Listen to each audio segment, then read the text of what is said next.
Hello guys, स्वागत है एक बार फिर से आप सभी का नर्सिंग एजुकेशन के इस यूट्यूब चैनल पे। प्यारे दोस्तों, जैसा कि आप सबको पता है कि राजस्थान सीएचओ का एग्जाम बहुत जल्द है, वो आने वाला है। 19 फरवरी को राजस्थान सीएचओ का एग्जाम है और हरियाणा सीएचओ का 29 जनवरी को एग्जाम है। जी हाँ दोस्तों, बहुत जल्द ये दो एग्जाम होने वाले हैं। तो सीएचओज के पॉइंट ऑफ व्यू से दोस्तों बहुत इंपॉर्टेंट की पॉइंट है वो लेके आए हम सब आज नर्सिंग एजुकेशन इस यूट्यूब चैनल पे। तो सब लोग इस सेशन को ज़्यादा से ज़्यादा दोस्तों तक शेयर जरूर करें। दोस्तों मैंने आपको पहले भी बताया था, एक की पॉइंट का और सेशन आपके लिए आया था और सेकंड सेशन है आज का की पॉइंट के लिए। तो आप कॉपी और पेन लेके बैठे, क्योंकि शानदार की पॉइंट डिस्कस करने वाले हैं जो आपको कहीं न कहीं डायरेक्टली और इनडायरेक्टली जरूर आपको एग्जाम में देखने को मिलेंगे। और दोस्तों ये की पॉइंट आपको कहीं न कहीं हर एक एग्जाम, नर्सिंग के हर एक कॉम्पिटिटिव एग्जाम, फॉर एग्जाम्पल बात करें तो नॉरसेट, ईएसआईसी, कोई भी एग्जाम हो, सभी एग्जाम्स के लिए बहुत हेल्पफुल आज की पॉइंट रहने वाले हैं। तो दोस्तों आपका बिना टाइम वेस्ट किए आज का सेशन स्टार्ट करते हैं। आज के सेशन का जो की पॉइंट फर्स्ट रहने वाला है कि अनदर नेम ऑफ लेप्रोसी। ध्यान दोस्तों, लेप्रोसी डिजीज होती है, उसका जो अनदर नेम है वो क्या रहने वाला है। पहले बात करें दोस्तों, जो आपका लेप्रोसी डिजीज है वो क्या है, कम्युनिकेबल डिजीज है। जी हाँ, कम्युनिकेबल डिजीज है लेप्रोसी। और दोस्तों बात करें अपन लेप्रोसी की, कम्युनिकेबल डिजीज है लेप्रोसी। और दोस्तों पॉजिटिव एजेंट की बात करें लेप्रोसी की, तो पॉजिटिव एजेंट क्या देखने को मिलेगा आपको, जी हाँ, माइकोबैक्टीरियम लेप्राई, माइकोबैक्टीरियम लेप्राई। और दोस्तों यहाँ पे आपको पूछा गया है कि दूसरा नाम क्या है लेप्रोसी का, तो आपका आंसर जाएगा हैंसन डिजीज। यदि आपको हैंसन्स डिजीज के भी नाम से पूछा जाता है कि Hansen's disease is caused bye, तो वहां पे आपका आंसर जाने वाला है माइकोबैक्टीरियम लेप्राई। जो आपका माइकोबैक्टीरियम लेप्राई बैक्टीरिया होता है वो हैंसन्स डिजीज को कॉज करता है या फिर लेप्रोसी डिजीज को कॉज करता है। उसके बाद में दोस्तों नेक्स्ट वन अपन डिस्कस करते हैं कि the last natural case of the smallpox was reported इन।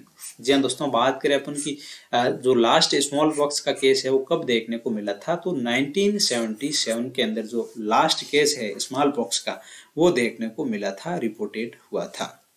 उसके बाद में दोस्तों नेक्स्ट वन अपन डिस्कस करते हैं कि स्मॉल पॉक्स वाज इराडिकेट इन। जी हाँ दोस्तों, स्मॉल पॉक्स है वो इराडिकेट कब हुआ था, तो 1980 के अंदर जो WHO के द्वारा क्या किया गया, इराडिकेट किया कर दिया गया था, किसको, स्मॉल पॉक्स को। और दोस्तों स्मॉल पॉक्स की अपन बात करें पॉजिटिव एजेंट की, तो वेरिशोला जो आपका हर्पस जोस्टर है वो कॉज करता है। जी हाँ, हर्पस जोस्टर वायरस है वो कॉज करता है किसको, स्मॉल पॉक्स को। और यदि आपको पूछा जाता है कि जो चिकन पॉक्स है उसका पॉजिटिव एजेंट क्या रहने वाला है, तो वह आपका आंसर जाने वाला है वेरिचोला जोस्टर, वेरिचोला जोस्टर, वेरिचोला जोस्टर। जी हाँ दोस्तों, यदि आपको स्मॉल पॉक्स का पूछा जाता है तो हर्पस जोस्टर आपका आंसर जाने वाला है। यदि सेकंड पॉक्स पूछा जाता है तो वेरिचेला जोस्टर है वो आपका आंसर, राइट आंसर रहने वाला है। दोस्तों इंडिया के अंदर जो आपका बात करें अपन स्मॉल पॉक्स जो इरेडिकेट कर दिया गया था WHO के अकॉर्डिंग, तो 1980 के अंदर आपको क्या है, बिल्कुल ही स्मॉल पॉक्स को इरेडिकेट कर दिया गया था।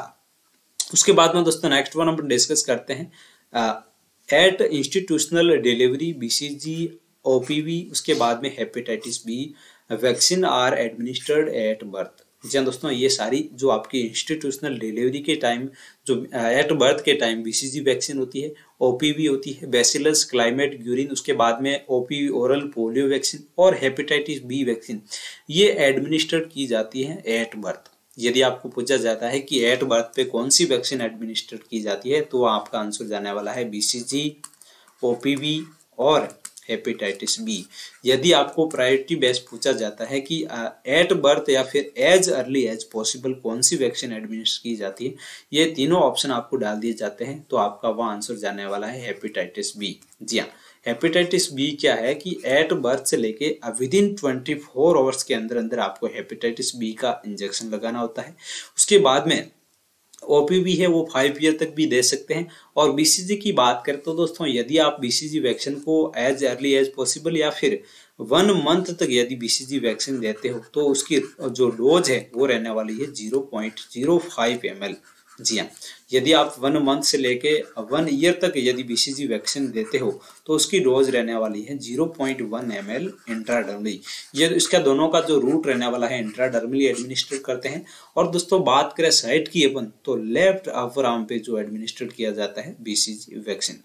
और दोस्तों यदि आपको क्वेश्चन पूछा जाता है कि बीसीजी वैक्सीन एडमिनिस्टर करते हो तो परमानेंट स्कार है वो कब बनता है, जी हाँ, यदि आपको क्वेश्चन पूछा जाता है कि परमानेंट स्कार कब बनता है तो आपका आंसर जाने वाला है 2 to 3 मंथ।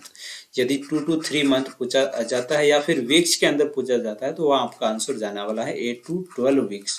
जी हाँ, 8 से 12 वीक पे आपका परमानेंट स्कार बनता है किसका, बीसीजी का। उसके बाद में यदि पूछा जाता है कि बीसीजी किस में डाइल्यूट करते हैं तो वह आपका आंसर जाने वाला है नॉर्मल सलाइन के अंदर क्या करते हैं, बीसीजी को अपन डाइल्यूट करते हैं, नॉर्मल सलाइन या फिर सोडियम क्लोराइड।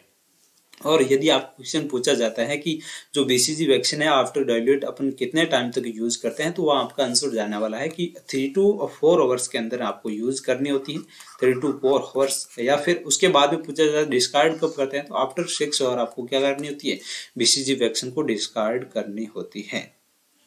ये क्वेश्चंस कहीं ना कहीं आपको हर एक एग्जाम में दोस्तों जरूर देखने को मिलेंगे। सीएचओज के पॉइंट ऑफ व्यू से आपकी जो बीसीजी वैक्सीन है, ओपीवी है, हेपेटाइटिस बी है, ये बहुत इंपॉर्टेंट आपको साबित होने वाली है। उसके बाद में दोस्तों नेक्स्ट वन अपन डिस्कस करते हैं की point, national malaria control programme was launched in. जी हाँ दोस्तों, आपका जो मलेरिया कंट्रोल प्रोग्राम है कब लॉन्च हुआ था, नेशनल मलेरिया, तो 1953 के अंदर क्या लॉन्च हुआ था, नेशनल मलेरिया कंट्रोल प्रोग्राम है वो लॉन्च हुआ था 1953 के अंदर।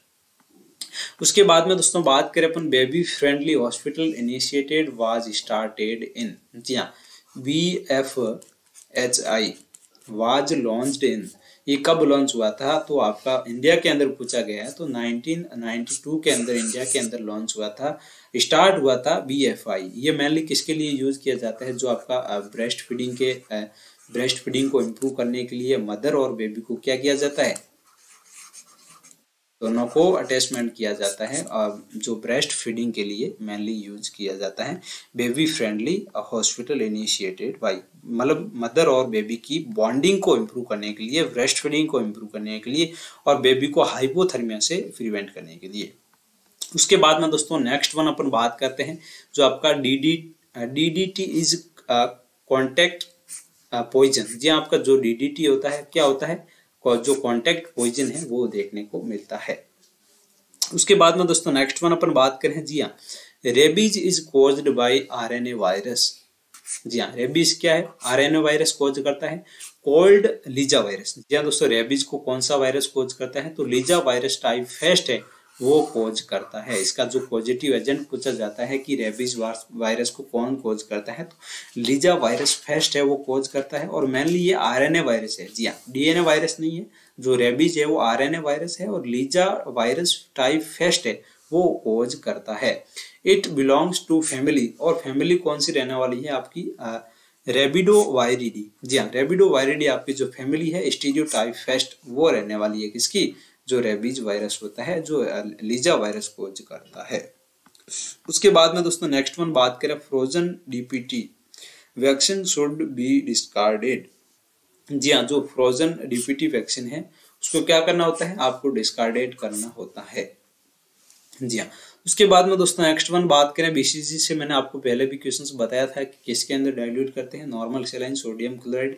ये की पॉइंट आ गया है देखो बीसीजी से रिलेटेड। मैंने बताया था आपको बीसीजी से रिलेटेड कहीं ना कहीं हर एक एग्जाम में क्वेश्चंस देखने को मिलता है। BCG vaccine should dilute with normal saline. जी हाँ, बीसीजी वैक्सीन होती है वो नॉर्मल सलाइन के अंदर डाइल्यूट की जाती है। It is available alongs with the vaccine. जी हाँ, नॉर्मल सैलाइन के अंदर आपको डाइल्यूट करनी होती है। जो बीसीजी वैक्सीन होती है वो पाउडर फॉर्म के अंदर देखने को मिलती है। और मेनली बीसीजी वैक्सीन की बात करें तो 1 ml के अंदर 1 ml क्या लेना पड़ता है आपको, नॉर्मल सैलाइन के अंदर आपको डाइल्यूट करनी होती है। और डोज एडमिनिस्टर करते हैं 0.05 ml एट बर्थ इन्फेंट को एडमिनिस्टर की जाती है लेफ्ट अपर आर्म पे। उसके बाद में दोस्तों नेक्स्ट वन अपन बात करते हैं, the other name of whooping cough is. जी हाँ, वूपिंग कफ है उसका दूसरा नाम क्या है? पर्टुसिस, बॉर्डेटेला पर्टुसिस इसका पॉजिटिव एजेंट रहने वाला है। और दोस्तों बात करें अपन पर्टुसिस की तो दूसरा नाम क्या है? Whooping cough. और यदि आप पर्टुसिस का और नाम जाने तो 100-डे कफ भी इसको बोला जाता है। 100-डे cough is also known as the pertussis. यदि आपको पूछा जाता है 100-डे कफ तो भी पर्टुसिस है, यदि पूछा जाता है वूपिंग कफ तो भी पर्टुसिस को ही बोला जाता है। उसके बाद में दोस्तों नेक्स्ट वन अपन बात करें कि sucking reflex in mother caused production of milk. जी हाँ, जो आपका सकिंग रिफ्लेक्स है क्या कोज करता है मदर के अंदर? जो आपका प्रोडक्शन है मिल्क का वो कोज करता है। जी हाँ, production of milk is caused for the sucking reflex. जब बेबी सक करता है, सकिंग रिफ्लेक्स होता है, तो मदर के अंदर जो प्रोडक्शन होता है मिल्क वो कोज करता है। उसके बाद में दोस्तों नेक्स्ट वन अपन बात करें community health centre is the first referral unit. जी हाँ, बहुत शानदार की पॉइंट है दोस्तों। जो आपकी CHC होता है, जो कम्युनिटी हेल्थ सेंटर होता है, वो फर्स्ट रेफरल यूनिट के नाम से जाना जाता है। जी हाँ, जो फर्स्ट रेफरल यूनिट है वो कौन सी रहने वाली है? CHC। जी हाँ, community health centre is the first referral unit. उसके बाद में दोस्तों यदि आपको पूछा जाता है कि आपकी कम्युनिटी हेल्थ सेंटर पे कितनी पॉपुलेशन होती है, पॉपुलेशन की बात करें अपन दोस्तों तो आपकी पॉपुलेशन होती है 1,20,000 पॉपुलेशन होती है। कहाँ पे? एक कम्युनिटी हेल्थ सेंटर पे। यदि आपको PSC का पूछा जाता है तो PSC पे कितनी पॉपुलेशन होती है? 30,000 पॉपुलेशन होती है। और यदि हिली एरिया का पूछा जाता है तो आपकी 20,000 होती है। यदि आपका HWC होता है जो हेल्थ एंड वेलनेस सेंटर या फिर सब सेंटर, वहाँ पे आपकी कितनी पॉपुलेशन होती है? 5,000 पॉपुलेशन अप्रोक्सली आपको देखने को मिलती है। यदि आशा का पूछा जाता है तो आशा पे कितनी पॉपुलेशन होती है? जी 1,000 पॉपुलेशन एक आशा को कवर करनी होती है। ये पॉपुलेशन से रिलेटेड आपको कहीं ना कहीं देखने को मिलता है। यदि आपको फर्स्ट रेफरल यूनिट पूछा जाता है तो आपका कम्युनिटी हेल्थ सेंटर वहाँ पे राइट आंसर जाने वाला है। उसके बाद में दोस्तों बात करें नेक्स्ट बार अपन cataract is leading cause of the blindness in India. जी हाँ, इंडिया के अंदर कैटरैक्ट जो क्या है? लीडिंग कोज है किसका? ब्लाइंडनेस का। जी हाँ, blindness in India is the leading cause of the cataract. ये भी की पॉइंट है, आपको कहीं ना कहीं देखने को मिलेगा CHOs के एग्जाम में कि कैटरैक्ट है ब्लाइंडनेस कोज करता है किसके अंदर? इंडिया के अंदर। जी हाँ, नेक्स्ट वन अपन बात करें दोस्तों नियासिन विटामिन B3। जी हाँ, नियासिन विटामिन B3 डेफिशिएंसी कोज पेलेग्रा। जी हाँ दोस्तों, विटामिन B3 की डेफिशिएंसी की वजह पेलेग्रा कोज करता है। और पेलेग्रा के अंदर क्या है? 3D सिंड्रोम देखने को मिलता है। वो कौन से 3D सिंड्रोम है दोस्तों? डायरिया, डिमेंशिया और डर्मेटाइटिस। जी हाँ, डायरिया, उसके बाद में डिमेंशिया और डर्मेटाइटिस। और दोस्तों इस टाइप की क्वेश्चंस मैं बताऊं एक्सेप्ट का भी पूछा जा सकता है। ये 3D है और एक D और जोड़ के आपको पूछा जाता है एग्जाम क्वेश्चंस के अंदर कि एक्सेप्ट। जी हाँ, के सिवाय इसके अलावा कौन सा है? तो आपके वहां पे आंसर बात करें अपन तो डायरिया, डिमेंशिया और डर्मेटाइटिस, इनके अलावा जो भी ऑप्शन होता है वो एक्सेप्ट का क्वेश्चन होता है। और दोस्तों नियासिन जो आपका विटामिन B3 को बोला जाता है, इसका केमिकल नेम है नियासिन विटामिन B3 का। और इसकी डेफिशिएंसी की वजह आपको पेलेग्रा देखने को मिलता है। पेलेग्रा में 3D सिंड्रोम होते हैं, डायरिया, डिमेंशिया और डर्मेटाइटिस। ये 3D सिंड्रोम देखने को मिलते हैं पेलेग्रा के अंदर। उसके बाद में दोस्तों नेक्स्ट वन अपन बात करें दोस्तों mid day meal program is started. ये क्वेश्चन दोस्तों लास्ट सेशन में अपन रिपीट भी हुआ था 1961 के अंदर। क्या है? जो आपका मिड डे मील प्रोग्राम है वो लॉन्च हुआ था, स्टार्ट हुआ था। और इसको अपन स्कूल लंच प्रोग्राम के नाम से भी जाना जाता है। School lunch programme.